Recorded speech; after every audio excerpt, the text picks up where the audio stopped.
Hello everybody and welcome back to another video. Today we're going to discuss what the TCM developers talked about yesterday. I really appreciate Matt and Sid for covering the stream and talking about what's coming up, clarifying some of the things that people have questions about in the Twitch chat. So let's waste no time and let's jump right into what they talked about and kind of summarizing all those things. So the patch release date is November 28th, and that is the big patch. What they're saying, that is the big patch that has over 250 fixes, and that's what's coming on November 28th, along with Nancy, Danny, and a new map, which they described the new map as called Nancy's House. They said that more details will be coming on the characters in the next couple of days. Obviously, we're still about 2 weeks, roughly about a week and a half, 2 weeks away from the release of the new characters and the new map as well. So we'll get more information on that. They did clarify their prices are not changing. The DLC for each character will be $9.99 each.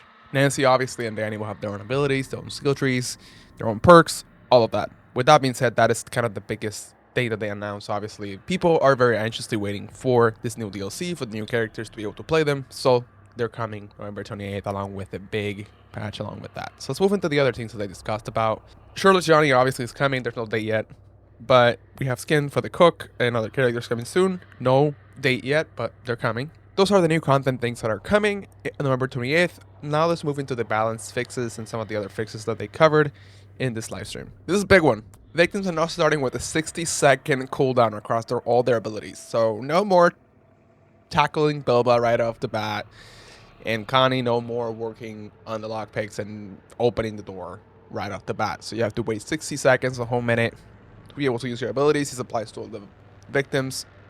This is supposed to counter the rush meta that has been very prevalent in the game since the beginning, even the beta, honestly. Like, I remember playing it and people quickly kind of picked up that was an easy and quicker way to, like, get out of the basement, obviously. And I mean, it's a valid strategy, obviously, but the game is designed to be stealthy, and they're trying to reward players who do play in that stealthy manner. The next thing is noise caused by action. The noise is when you fully reach like the red and this like the little marking that will follow the victim that did it. So instead of keeping themselves to the area that the noise was made, the victim that did that noise will get the noise bubble or notification that shows to the families and to yourself as well as the victim, will follow you for a couple seconds. So that's going to change a lot, because I mean, I've been there in the receiving end of someone who comes running, bumps through one of the bone chimes and whatnot, maybe even like quickly picks up bone scrap, and I'm just trying to be stealthy, and I'm the one that gets messed up at the end because the person just runs away, and it's illegal usually, and they tackle blah blah so they can get away. I can't do that. So, you know, I think this would be a nice change to that pacing as well too. I think it would incentivize more of the victims playing in a more stealthy manner. Obviously, there's situations where you don't want to play stealthy and you want to go all fucking loose, you know, you want to just run and do things quickly, and that's valid as well. But the beginning, I think, should be a little more slower in that sense. So victims now will not leave footprints when if they're walking at a slower pace. So that means that Johnny won't be able to detect them if they're walking at a slower pace. That makes sense, obviously. Like, you shouldn't be able to get picked from walking bush to bush, and because you got out of the bush for a second, for kind of crawling around, get detected by Johnny. So that's going to be a change as well too. So also incentivize also stealth as well too. Kind of interesting changes. Escapes are triggered right at the exit gate, so no more messing around and teabagging and trying to gate stun Cook or Hitchhiker or Bubba or anything like that. It then made me wonder what's gonna happen to rubber boots, right? Because if the escape is right outside of the exit itself instead of the longer like walkway, rubber boots I think might need to get reworked a little bit. It depends. I'm not seeing that how that would work. I guess we just have to see how that works in practice. These pickup locations have been changed at gas station. Cook's ability changes. I think now we'll start draining the ability as soon as you click the button to start tracking people. So instead of when you track someone, it starts draining. That prevents people from spamming Cook. I'm guilty of that, I'm sorry. But that will prevent, I think, some people from spamming Cook's ability all the time and just use notification like Cook, I heard you, Cook, I heard you all the time.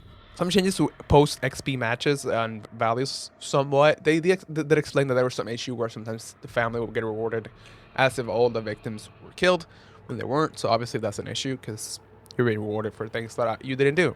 The other thing, and this is the big one, is the Leatherface not required. They did explain a little bit more of what that would look like a little bit, and they said that nothing in the match will change. That means barricades won't be breakable.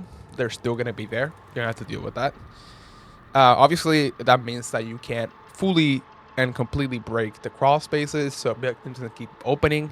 You can close it, obviously, if you have a Cook or a Johnny. So that will change a lot. I'm guessing that places like a gas station that have a lot of barricades might become a safe haven for survivors. We'll have to see when the patch comes out in November 28th and see how that works. Obviously, it will change how the game plays, since if you're going to have, like, let's say, a Sissy, Hitchhiker, and Johnny, or a Sissy, Hitchhiker, and Cook, or whatever, Sissy with Nancy and Cook, those things will change how the game is played.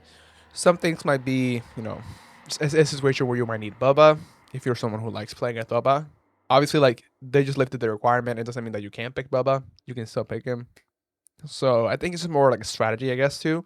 And it opens the possibilities for a variety of different ways of playing the game and combinations that might become even more lethal than playing with Bubba, honestly. So we'll see. It's a little kind of early to tell what exactly will happen with no Bubba required. So we'll have to see for that. But yeah, that's pretty much it. Other than that, the other things that they talked about, kind of the origins of Johnny Scar, which you can find in the lore of Texas in their website, and that the radio broadcasts playing in-game are related to the lore of the game. That means that when you're walking nearby a radio, if it's on, you can stop there and listen, and they're telling you kind of the lore of the game. Obviously, I think I maybe listened to it once, but you're trying to get out, so it's kind of hard to listen through all of that. But I think that's pretty much it for today's video, honestly. I just wanted to go kind of quickly through it and kind of let you know what some of the things that are coming and when it's coming. So November 28th, new content, the patch. That's what's coming. And some good and interesting and somewhat changes that I'm excited for. And hopefully it changes the game for the better. And we'll see what happens. All right. Don't forget to like, subscribe, hit the notification bell. You know what to do. And I'll catch you all in the next video. Bye-bye.